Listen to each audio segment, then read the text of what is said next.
ভাবুন তো, একটা দেশ যাদের মানুষের পেটে ভাত নেই, একটা লাইনে দাঁড়িয়ে যাদের মানুষ মারা যাচ্ছে, সেই দেশটা হঠাৎ ভারতের একটা জলবিদ্যুৎ প্রকল্প নিয়ে এতটা আতঙ্কিত কেন? কেন পাকিস্তান বলছে যে ভারতের এই একটা প্রজেক্ট তাদের পুরো মানচিত্র বদলে দিতে পারে? আজ আপনাদের এমন একটা সত্য বলবো যা শুনলে আপনি বুঝবেন ভারত কোনো যুদ্ধ না করেই, একটা গুলিও খরচ না করেই কিভাবে পাকিস্তানকে মরুভূমি বানিয়ে দেওয়ার ক্ষমতা রাখে। আপনারা হয়তো ভাবছেন এটা কেবল একটা বাঁধের খবর, কিন্তু না, এর পেছনে লুকিয়ে আছে ভারতের এক ভয়ঙ্কর নীল নকশা যা পাকিস্তান কল্পনাও করতে পারেনি। পুরো বিষয়টা এবং ভারতের সেই গোপন চালটি বুঝতে আপনাকে ভিডিওর একদম শেষ পর্যন্ত থাকতে হবে, কারণ আসল রহস্যটা আমি ফাঁস করবো ঠিক ভিডিওর শেষের দিকে। নমস্কার, আমি লক্ষণ। আপনারা দেখছেন nation first Bangla YouTube channel. আপনারা এখন স্ক্রিনে যে নিউজ রিপোর্টগুলো দেখছেন সেটি হলো জম্মু কাশ্মীরের কিস্তোয়ারে 260 মেগাওয়াটের দুলহস্তি স্টেজ 2 জলবিদ্যুৎ প্রকল্পের চূড়ান্ত অনুমোদন। ভারতের সাধারণ মানুষের কাছে এটা একটা সাধারণ উন্নয়নের খবর হতে পারে, কিন্তু করাচি থেকে ইসলামাবাদ, পুরো পাকিস্তান এখন শোকের ছায়া। কেন? কারণ এই প্রজেক্টটা তৈরি হচ্ছে চিনাব নদীর ওপর। এবার একটু বিশদভাবে বিষয়টা বুঝে নিন। দেখুন, 1960 সালে যখন সিন্ধু জল চুক্তি বা ইন্দুস ওয়াটার ট্রিটি সই হয়েছিল, তখন ভারত কিন্তু বড় ভাইয়ের মতো উদারতা দেখিয়েছিল। পশ্চিমের 3টি নদী সিন্ধু, ঝিলাম আর চেনাব, এর সিংহভাগ জল ব্যবহারের অধিকার দেওয়া হয়েছিল পাকিস্তানকে।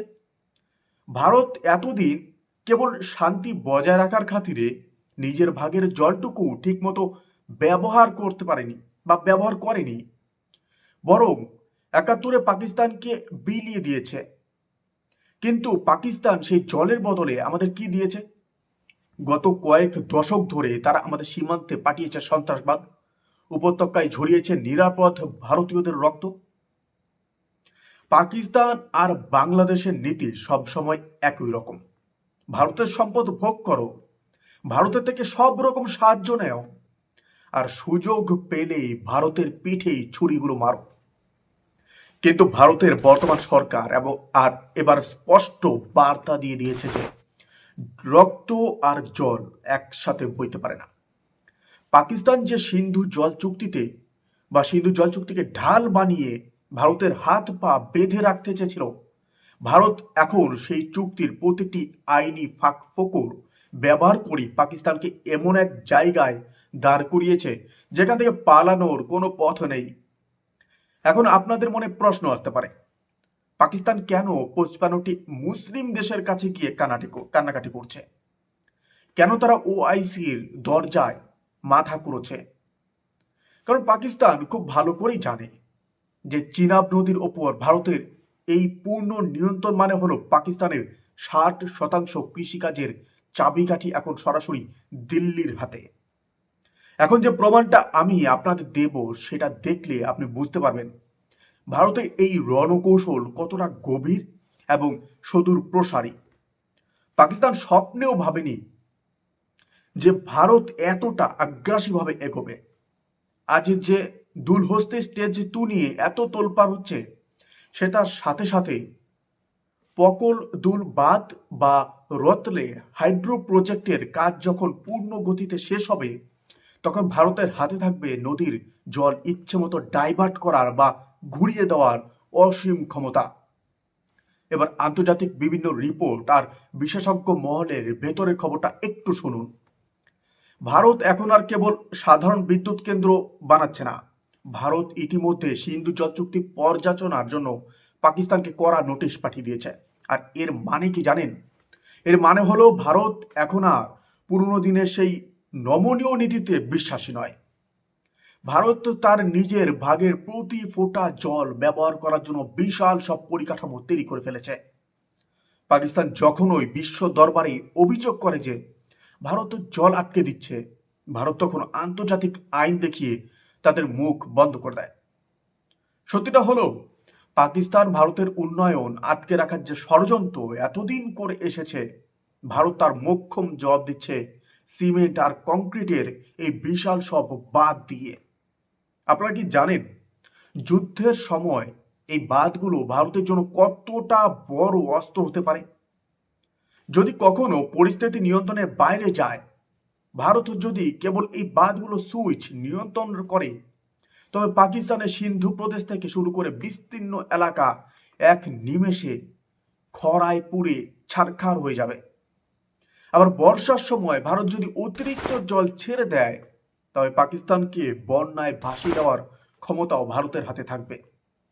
অর্থাৎ ভারতের এই ওয়াটার কন্ট্রোল কৌশল পাকিস্তানের কাছে থাকা পারমাণবিক বোমার চেয়েও অনেক বেশি শক্তিশালী এবং কার্যকরী।